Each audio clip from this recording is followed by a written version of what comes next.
thanking the organisers of this very impressive symposium that we've had.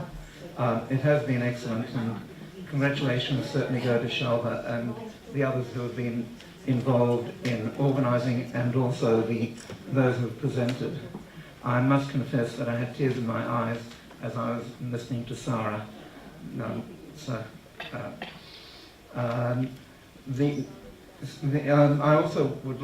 I was also surprised to find that I was quoted by two of the presenters here today. So Joan Rowland and Shmuel Myre, thank you both. I wasn't expecting it, but it was quite a flattering thing to find that I was apparently important enough to have two people refer to me. I've brought with me here two books. These are two books that were written by General Jack Jacob. In 1997, he published An Odyssey in War and Peace, which is his report of the war between, which led to the creation of Bangladesh, and in which he played a significant role. It's been translated into many languages, from English into including Arabic and Hebrew. And in 2011, he published a second book, which is his autobiography, sorry, I've gone back to front here. The Surrender at Dhaka, Birth of a Nation, that's the 1997 book, and here, this is his autobiography in 2011. So, Lieutenant General Jacob Faraj Raphael Jacob was born in Calcutta to a Baghdadi family. The sources that I've looked at have him born in either 1923 or 1924. I'm not sure which is right. His family apparently arrived in India in the 18th century, and he died this year on the 13th of January at the age of 92, I believe. And tributes from across the world came for him, and we've heard a very touching tribute today that was given by Sam Marshall. He has been recognized for his brilliant strategies in warfare, and especially in the war that led to the formation of Bangladesh, and his integrity as a governor of Goa and Punjab, and indeed his integrity throughout his military career is something that is legion. True to his origins, he told a reporter a couple of years ago that his favorite foods were dal chawal, rice and lentils, hameen, which is otherwise known as tbeet by Iraqi Jews, and beetroot kafta, which is kebabamia in Baghdadi usage. Okay, stand up before it. Here maybe, anyway, in Baghdadi Arabic it's bamia.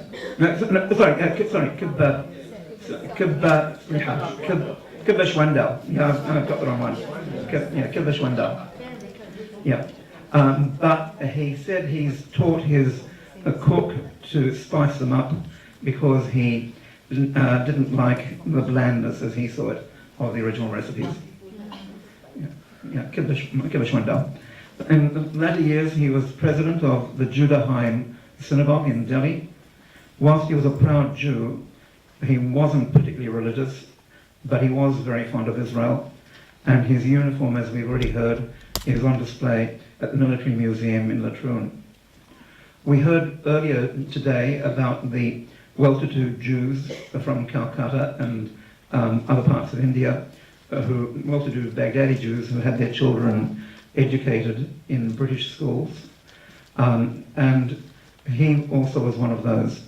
At the age of 8, he was moved from his religious family to the Victoria School in the hills, I think near Darjeeling, and with that he came to have a number of, I suppose, cultured attitudes.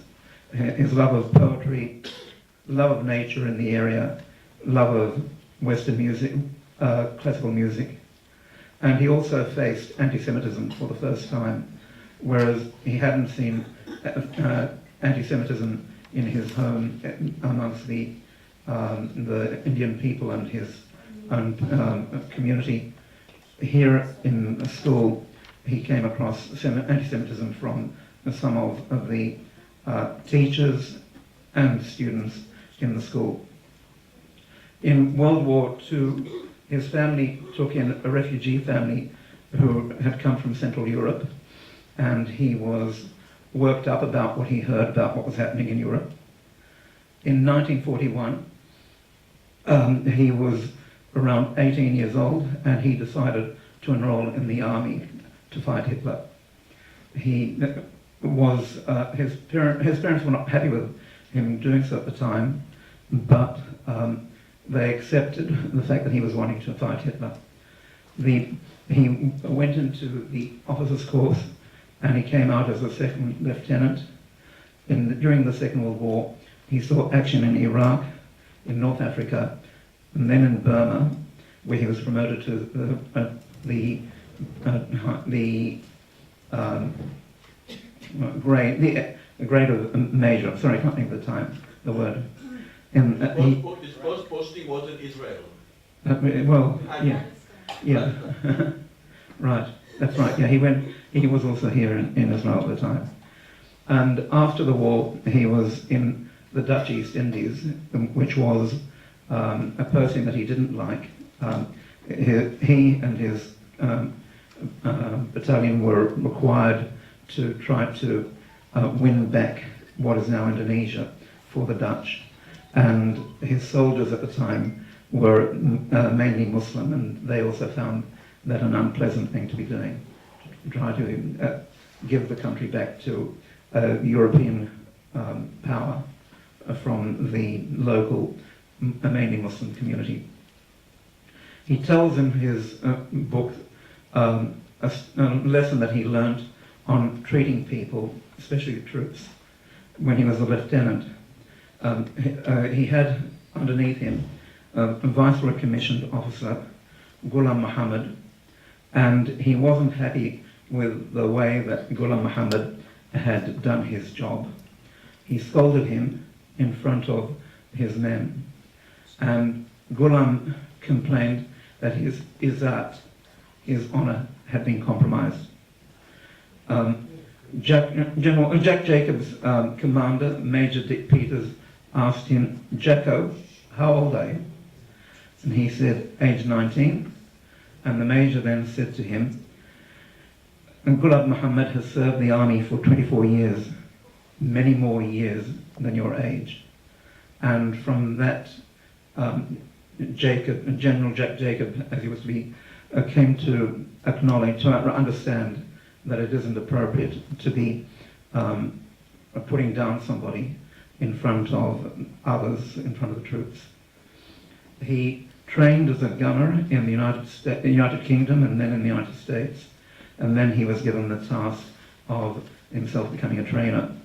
At the time when he came back to India from his training, the division of India and Pakistan had just occurred, and he had the role of having to split the property between India and Pakistan, the army's properties, and he had to divide between them. It's also a situation where, in fact, the people who had trained together had now become members of two separate armies, and as we find in the history of the relations between Pakistan and India, that they were often at loggerheads with one another. So he found himself in a situation where he fought in a number of wars with people he had trained with, and most critically, the fighting was over Kashmir, and in China, and in 1962, China also invaded India. In 1965, India was humiliated, and throughout this period, there was a division in terms of the Cold War, with India siding with Russia and Pakistan having the support of the United States and China. The conflict over Kashmir was perhaps the most significant at the time. The term Pakistan is a made-up name. If you look at other stans, they're Kurdistan, it's the land of the Kurds. Uzbekistan, it's the land of the Uzbeks, etc. Pakistan there was no Pak. Sorry? No. It's a Persian word like stand in English. Yeah. Where you stand. Well, but there was no place called Pak to make it Pakistan. It was, in fact, it was... Kashmir, That's right, that's the point. So it was the letters of the name Pakistan represent Punjab. I can't remember what the A was. But Punjab, Azad Kashmir, Indus and Sindh. Thank you. Okay, thank you. And Azad Kashmir, Indus and Sindh. Thank you. So the K in Pakistan is significant there. That was Kashmir. So when the division of the country was being done, the Muslims assumed that they would be taking Kashmir as part of their territory. Unfortunately for them, the prince, the Maharaja of Kashmir, happened to be a Hindu and decided that he would go with India rather than Pakistan. And so that was the basis of ongoing conflict, the population being mainly Muslim, whereas the royal family were Hindu. And so that land is still a source of conflict between them. But you notice that there's another thing in that name, Pakistan, and the letters there. There's no letter B. And B for Bengal. Bengal was the largest Muslim territory in India. The largest Muslim population happened to be in Bengal. So Kashmir was part of the thinking of the creators of the nation Pakistan. They hadn't thought of Bengal. They didn't regard the people of Bengal as like themselves. They looked down upon them, and they hadn't even expected that these people would someday decide that they would be part of the same nation. So the creation of the division of India led to the West Pakistan, where all of the letters refer to, and East Pakistan, Bengal, East Bengal. So this is significant because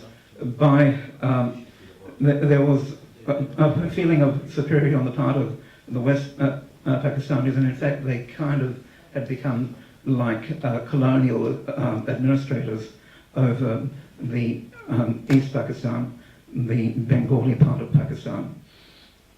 The administration was from the West, development was occurring in the West, and yet Bengal, whilst it had a much smaller territory, had a much bigger population. And the Awami League from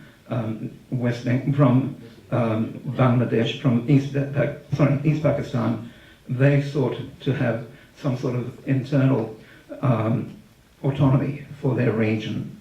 And in 1967, Mujibur Rahman, who was the leader of the Awami League, was jailed for treason in terms of wanting to have at least some sort of autonomy within that region.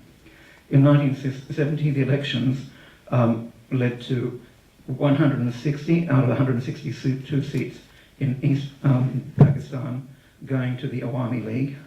And in the West, Bhutto's Pakistan People's Party won 81 of 138 seats. But he wasn't prepared to share power with the Awamis. The parliament never got to sit, and in March, student protests in the East were harshly put down by the Pakistani army.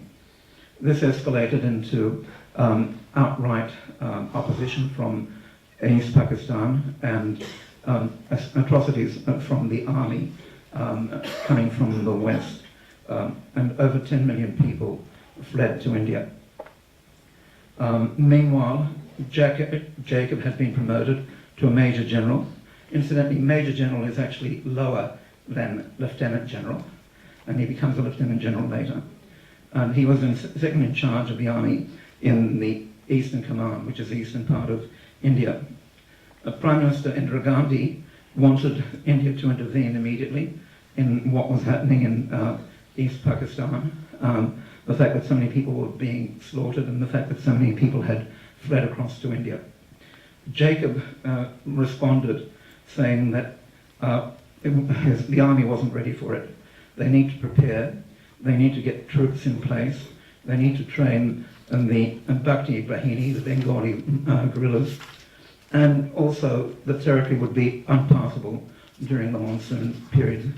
He suggested that they wouldn't be ready to fight a war with Pakistan until mid-November. I think that in itself was a brave thing for him to be saying when Indra was wanting to go to war in March, and he says, let's wait until November.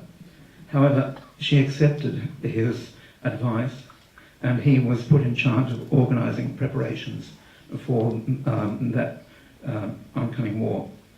He also encouraged the formation of a Bangladeshi government in exile and a declaration of independence, which was done by these Bengali leaders, Bangladeshi leaders who were living now in West Bengal in India, but crossed over the border just to be able to declare their independence in what would become Bangladesh.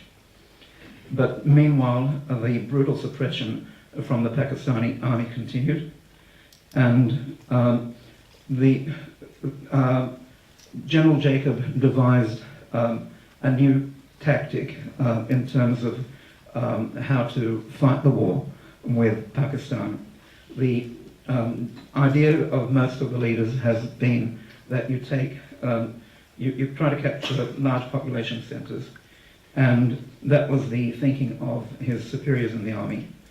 But they didn't consider at all capturing Dhaka, which is now the capital of Bangladesh, and also the centre, the heartland, the very heart of power in the eastern Bangladesh, in eastern Pakistan. So he, as his idea was, instead of going to the large population centres, which in fact were also highly fortified, and they were the places that were being protected by the army of the Pakistanis. Instead of going after them, his view was you avoid them and go for capturing the communication centres of the Pakistanis, and also making your way around till you get to surround Dhaka, the capital, which his superiors had refused him the right to try to take. They gave orders for him to capture 2 ports and to look for other towns and take them, but not Dhaka. He was, of course, this is one of the areas where he kind of took a Nelson view of his orders, and that you don't listen to them, you don't see them, and you take other kinds of actions. So, given that the towns were highly fortified, and he went in this other direction, that was the kind of order that he gave to his troops to take on that. Some of his generals underneath him followed his directions, others were more inclined to keep on with the more conventional thinking. There were skirmishes in November 1971, and there was guerrilla warfare and Pakistani incursions into Indian territory.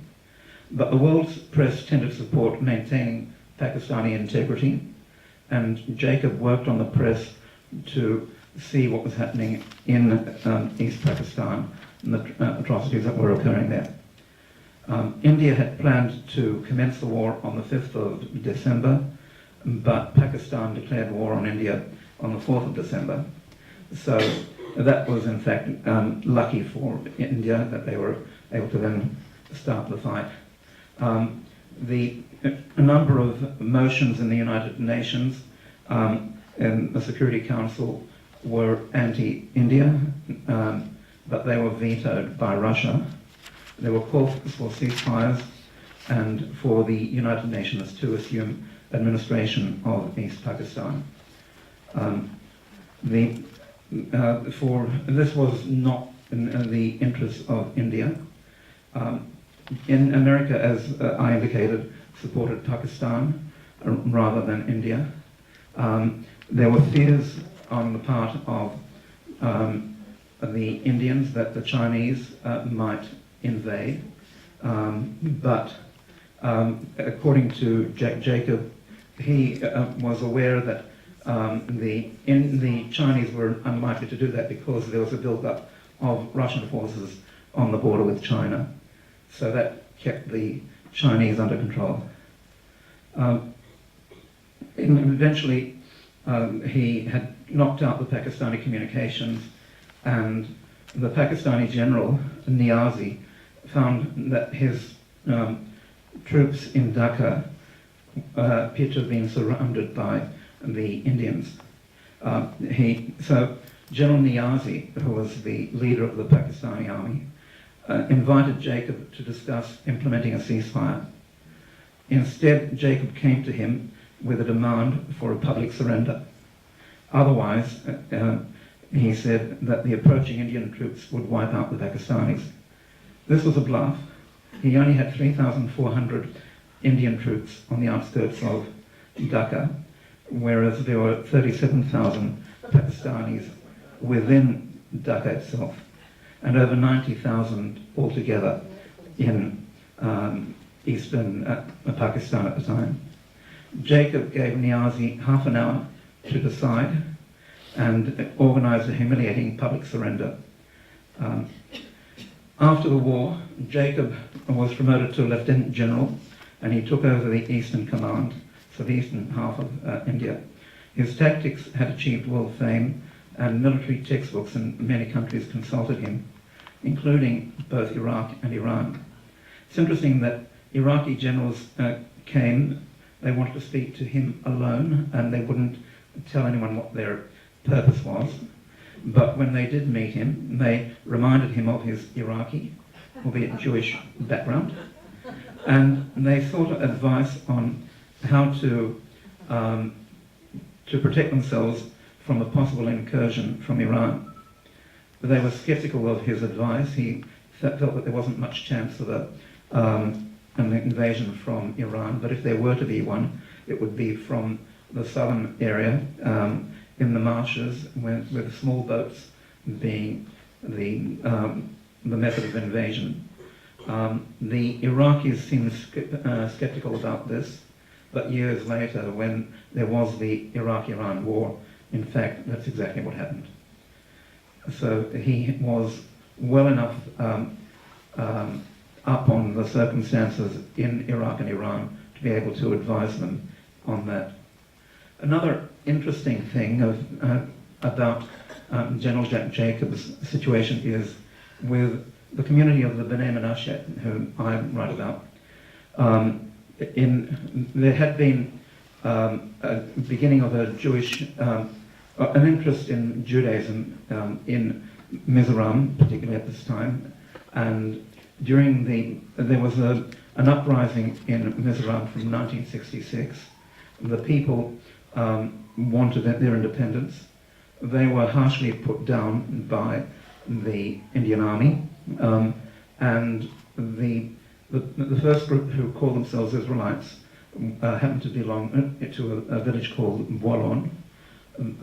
In the army took people from different villages and put them together into larger conglomerate villages, and so the people of Boilon were placed in a village called Ratu, and they were also warned against trying to spread their ideas, their doctrines, to other people. It so happened that, as one of my informants, Ben Sion, told me, one Indian Army Major General came here. He was very popular and asked to meet the Israel people. One woman was carrying a baby in a pon. Pon is a cloth which they wrap around to hold the baby in. And the general asked her to stop. He said, "Oh, that looks like a talit, Society of Israel." because in Mizoram the cloth is made white essentially with black stripes on it. Manipur have different colours, but the one from Mizoram happens to be black and white, although they don't actually have the tassels that make us kosher. Anyway, but so he said, he's supposed to have said that looks like a Talit of Israel. So General Jacob went to Ratu, that's the village where the people of Bolon had been taken, near to Bolon, and he sent a messenger to ask the people to come to Ratu to talk to him. Only 4 people came. This was after the disturbance in Mizoram, so people were afraid of the military. 4 of them went to meet the general. When they reached the place where he stayed, he asked them, "Would you like to drink rum or fruit juice?" They said, "No, we are celebrating our festival at present." He was very pleased, but they did not know he was an Israelite, so they were afraid. He asked them about their religion and how they celebrated. After he went back, they learnt he was an Israelite, so they were so sorry. If they had known, they would have had so much to say to him, and everyone would have come. They hadn't come because they thought they'd be arrested, because they'd been called by this Eastern commander. After retiring from the army and a stint in business, General Jacob joined the BJP as security advisor. It's interesting, I found it strange that there were these connections between Christians, say, in Manipur and Mizoram who joined the BJP, and also that a Jew should want to join, essentially, I'll be finished in a couple of minutes, thank you.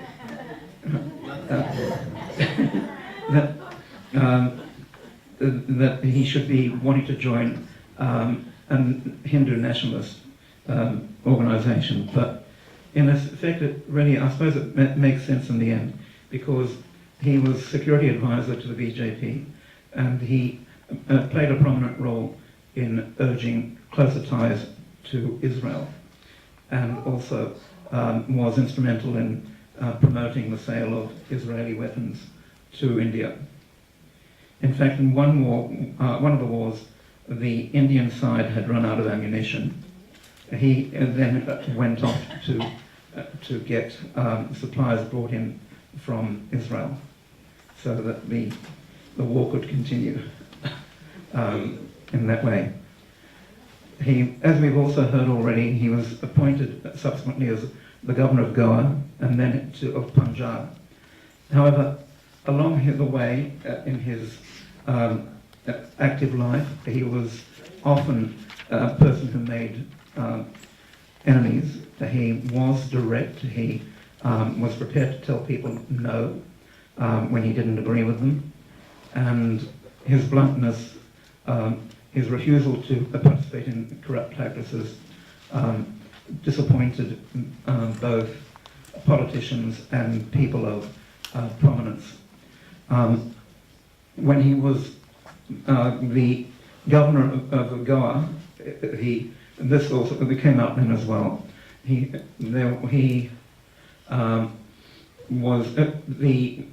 Goa had a situation where the parliament was very unstable. The people would be changing parties quite often. So I think within less than a year, there'd been about 4 different governments that had followed one another. And he persuaded them that he should impose president's rule, which means basically that the governor controls the administration of the state. He was able, during the time that he was in that position, able to clear up the debts of the state, get rid of the corruption, make sure that things work properly. And he did that also with his own example, whereas in the past people might be coming to work in government offices, say at 11:30 or some other time, if at all. He made a point of turning up in time at 9 o'clock and making sure that other people followed his example. One of the things that upset a lot of people from the administrations and the business community was in regard to mining, and there'd been open-cut mining in many places, and that had been left looking pretty horrible. And he was determined not to allow any more of that to go on. And he insisted on declaring, whilst he still had control of the state on his own, before it went back to proper elections and normal governments, he had 2 areas declared as nature reserves. And he proudly says in his book that with those nature reserves, there are now tigers who moved back into them. So that is something quite positive there.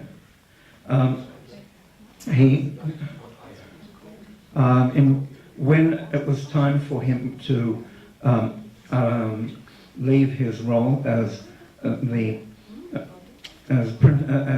president's rule and for a new government to come back in, one of the newspapers in the state commented that General Jacob is bad for democracy because the people preferred his rule to that of their elected representatives, that one person ruling the state rather than a government in normal sense. There were also discussions of the possibility that he might have been made president of India or vice president. He thinks that these were stymied, these talks were stymied because of the opposition that he had engendered through his bluntness and refusal to accept corruption. Anyway, that's, I think, all I can say at the moment. And thank you.